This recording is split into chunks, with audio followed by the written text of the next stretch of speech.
দর্শক, একটি স্বাধীন এবং গণতান্ত্রিক রাষ্ট্রে সাধারণ মানুষের চাওয়া পাওয়াটা আসলে কি? জীবনের নিরাপত্তা, ন্যায় বিচার এবং মানবাধিকারের নিশ্চয়তা। কিন্তু আমরা যদি দেখি যে রাষ্ট্রযন্ত্র নিজেই এমন কিছু আইন বা অধ্যাদেশ বাতিল করার পায়তারা করছে, যার ফলে গুম, খুন এবং মানবাধিকার লঙ্ঘনের মতো জঘন্য অপরাধগুলো আরও মাথাচাড়া দিয়ে ওঠার আইনি বৈধতা পেয়ে যেতে পারে, তখন আসলে সাধারণ মানুষের কি করার থাকে? হ্যাঁ দর্শক, আজ আমরা কথা বলছি সেই বিতর্কিত বিষয়টি নিয়ে, যা নিয়ে বর্তমানে সারা দেশে রীতিমতো ঝড় বয়ে যাচ্ছে। গুম, মানবাধিকার ও সুপ্রিম কোর্ট সচিবালয় অধ্যাদেশ বাতিল করার যে সিদ্ধান্ত বর্তমান ক্ষমতাসীন মহল বা বিএনপি হাতে নিয়েছে, তার নেপথ্যের আসল ঘটনা আসলে কি? স্বরাষ্ট্রমন্ত্রী সালাউদ্দিন আহমেদ কি যুক্তি দিয়েছেন? আর তার বিপরীতে দাঁড়িয়ে এবার মুখ খুলেছেন তাসলিম জারা। তিনি রীতিমতো সালাউদ্দিন আহমেদকে তুলোধুনো করেছেন এবং তার প্রত্যেকটি জবাব ছিল খণ্ডনের অযোগ্য। দর্শক, আলোচনার শুরুতেই চলুন দেখে নেওয়া যাক এই অধ্যাদেশ বা আইনগুলোতে আসলে কি এমন ছিল যার কারণে এগুলো বাতিল করার জন্য এতটা তোড়জোড় শুরু হয়েছে। অন্তর্বর্তীকালীন সরকার তাদের মেয়াদে অত্যন্ত যুগান্তকারী একটি পদক্ষেপ নিয়েছিল। তাদের প্রণীত আইনে আন্তর্জাতিক সনদ বা আইসিপিপিইডি এর নিয়ম অনুযায়ী গুমকে একটি চলমান অপরাধ হিসেবে সংজ্ঞায়িত করা হয়েছিল। শুধু তাই নয়, অপরাধ প্রমাণিত হলে এর সর্বোচ্চ শাস্তি হিসেবে মৃত্যুদণ্ড বা যাবজ্জীবন কারাদণ্ডের মতো অত্যন্ত কঠোর বিধান রাখা হয়েছিল। যারা বছরের পর বছর ধরে গুমের শিকার হয়েছেন, যাদের পরিবার এখনও প্রিয়জনের অপেক্ষায় চোখের পানি ঝেড়েছেন, তাদের জন্য এই আইনটি ছিল একটা বিশাল আশার আলো। কিন্তু অত্যন্ত বিস্ময়কর এবং হতাশাজনকভাবে বিএনপি এই নির্দিষ্ট আইনটিকে সংসদে হুবহু পাশের বিপক্ষে অবস্থান নিয়েছে। তারা বলছে তারা গুমের বিরুদ্ধে, কিন্তু দলীয় নীতি নির্ধারকদের মতে কোনো সংশোধনী ছাড়া এটি যদি পাশ করা হয় তবে নির্বাহী বিভাগের কার্যকারিতা ও নিয়ন্ত্রণ ব্যাহত হতে পারে। দর্শক, একটু ঠান্ডা মাথায় চিন্তা করুন, নির্বাহী বিভাগের কার্যকারিতা ব্যর্থ হওয়া, এই কথাটির আসল অর্থ কি? এর সহজ অর্থ হলো, সরকার যদি নিজের ইচ্ছে মতো আইন শৃঙ্খলা রক্ষাকারী বাহিনীকে ব্যবহার করতে নাই পারে, বিরোধী মত দমনের জন্য যদি গোপনে কাউকে তুলে নেওয়ার রাস্তা চিরতরে বন্ধ হয়ে যায়, তবেই তো তাদের নিজেদের ক্ষমতার নিয়ন্ত্রণ কমে যাবে। তাই বিএনপি মূলত নানা টালবাহানা করে এই আইনটি বাতিল করতে চাইছে, যাতে ভবিষ্যতে আবারও মানুষকে গুম করার গোপন পথটি খোলা থাকে। সংসদীয় কমিটির সুপারিশ অনুযায়ী অধ্যাদেশটি আপাতত পাশ না করে বাতিল করে দেয়া হয়েছে, যা পুরো জাতির জন্য একটি অশনি সংকেত। এই প্রবল সমালোচনার মুখে স্বরাষ্ট্রমন্ত্রী সালাউদ্দিন আহমেদ একটি বিবৃতি দিয়েছেন। তিনি বলেছেন, গুম, মানবাধিকার ও সুপ্রিম কোর্ট সচিবালয় অধ্যাদেশ নিয়ে সংশ্লিষ্টদের সাথে কথা বলে আরও ভালো আইন পাশ করা হবে। অন্তর্বর্তী সরকারের তড়িঘড়ি করে জারি করা কিছু অধ্যাদেশ নিয়ে বিরোধী দল রাজনীতি করতে চাইছে। ওনার ওই বক্তব্য শোনার পর দেশের সচেতন নাগরিক সমাজ রীতিমতো ক্ষোভে ফেটে পড়েছে। বাংলাদেশ জামায়াতে ইসলামী, এনসিপি সহ দেশের সকল বিরোধী দল এই আত্মঘাতী সিদ্ধান্তের বিরুদ্ধে শক্ত অবস্থান নিয়েছে। কিন্তু এবার স্বরাষ্ট্রমন্ত্রীর এই খোরা যুক্তির বিরুদ্ধে সবচেয়ে শক্তিশালী, লজিক্যাল এবং কঠিন জবাবটি দিয়েছেন তাসনিম জারা। তিনি তার ক্ষুরধার যুক্তির মাধ্যমে সালাউদ্দিন আহমেদের বক্তব্যের প্রতিটি ফাঁকফোকর চোখে আঙ্গুল দিয়ে দেখিয়ে দিয়েছেন। চলুন তাসনিম জারার সেই অসাধারণ বিশ্লেষণটি একটু গভীরভাবে আলোচনা করা যাক।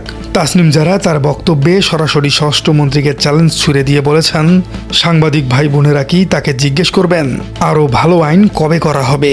এর জন্য কি কোনো নির্দিষ্ট টাইমলাইন বা সময়সীমা আছে, নাকি পুরো বিষয়টিকে অনির্দিষ্টকালের জন্য ঝুলিয়ে রেখে জনগণকে ধোঁকা দেওয়া হচ্ছে? তিনি অত্যন্ত যৌক্তিক একটি প্রশ্ন তুলেছেন, সেটি হলো আরও ভালো আইন করা হবে। তার মানে নিশ্চয়ই সরকারের কাছে সুনির্দিষ্ট পরিকল্পনা আছে যে তারা বিদ্যমান আইনের সাথে আরও নতুন কী কী বিধান যুক্ত করবেন। সেই বিধানগুলো আসলে কি কি, জাতি তো তা জানতে চায়। অর্থাৎ তাসনিম জারা বলতে চেয়েছেন, সরকার পরবর্তীতে এই আইনের কোনো ভালো ধরনের সংশোধনী নিয়ে আসবে না, বরং এটিকে শেষ পর্যন্ত এভাবে রেখে দিবে। তাসনিম জারার দ্বিতীয় এবং সবচেয়ে মোক্ষম আঘাতটি ছিল এখানেই।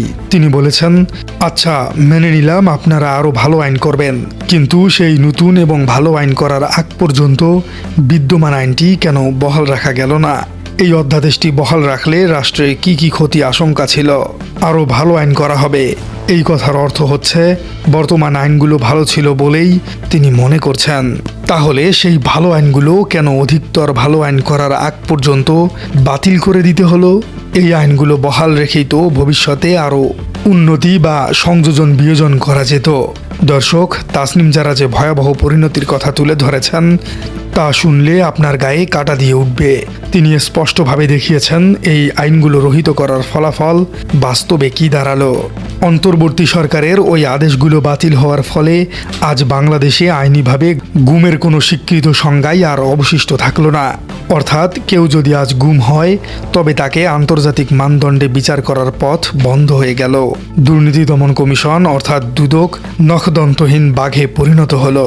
সবচেয়ে ভয়ঙ্কর ব্যাপার হলো মানবাধিকার কমিশন এখন থেকে সরকারের পূর্বানুমতি ছাড়া কোনো তদন্ত শুরু করতে পারবে না। দর্শক, ভাবুন তো একবার, সরকারের কোনো বাহিনী যদি মানবাধিকার লঙ্ঘন করে তবে সেই সরকারের কাছ থেকেই আবার তদন্তের অনুমতি নিতে হবে। সরকার কি কখনো নিজের বিরুদ্ধে তদন্ত করার অনুমতি দিবে? কখনোই না। আর বিচারকদের নিয়োগ, পদোন্নতি, পোস্টিং নির্ধারণের ক্ষমতা আবারও চলে গেল আমলা ও রাজনীতিবিদদের হাতেই। অর্থাৎ বিচার বিভাগের স্বাধীনতা বলে আর কিছুই রইল না। তাসনিম জারার এই চমৎকার এবং সাহসী জবাবের পর দেশের রাজনৈতিক বিশ্লেষকরাও মুখ খুলতে শুরু করেছেন। একজন বিশিষ্ট রাজনৈতিক বিশ্লেষক বর্তমান সরকারের এই পদক্ষেপের কঠোর সমালোচনা করে বলেছেন, এর চেয়ে আর ভালো আইন ওনাদের দ্বারা কখনোই সম্ভব নয়। অন্তর্বর্তীকালীন সরকারের আইন ও অধ্যাদেশগুলো জারি থাকলে এরা দুর্নীতি করবে কেমনে? ওনাদের বিরুদ্ধে কথা বললে তাদের গুম করবে কেমনে? আর সঠিক তদন্ত হলে তো ওনাদের সব অপকর্ম জনগণের সামনে চলে আসবে। বিশ্লেষকদের এই কথাটি কিন্তু একেবারে 100% সত্য। সরকার যদি সত্যি গুম ও দুর্নীতির বিরুদ্ধে জিরো টলারেন্স নীতিতে বিশ্বাস করত তবে তারা কখনই এই শক্তিশালী আইনগুলোকে বাতিল করে দিত না। বিশ্লেষক আরও বলেছেন, তাই আরও ভালো আইন হবে। আরও ভালো আইন হবে বলে বলে মূলত ওনারা আইন ও অধ্যাদেশগুলো বাতিল করতে চাইছে, যার মাধ্যমে ওনাদের গর্ত ওনারা নিজেই খুঁড়ছেন। দর্শক, পুরো ঘটনার সারমর্ম যদি আমরা টানি তবে একটি ভয়াবহ চিত্র আমাদের সামনে ভেসে ওঠে।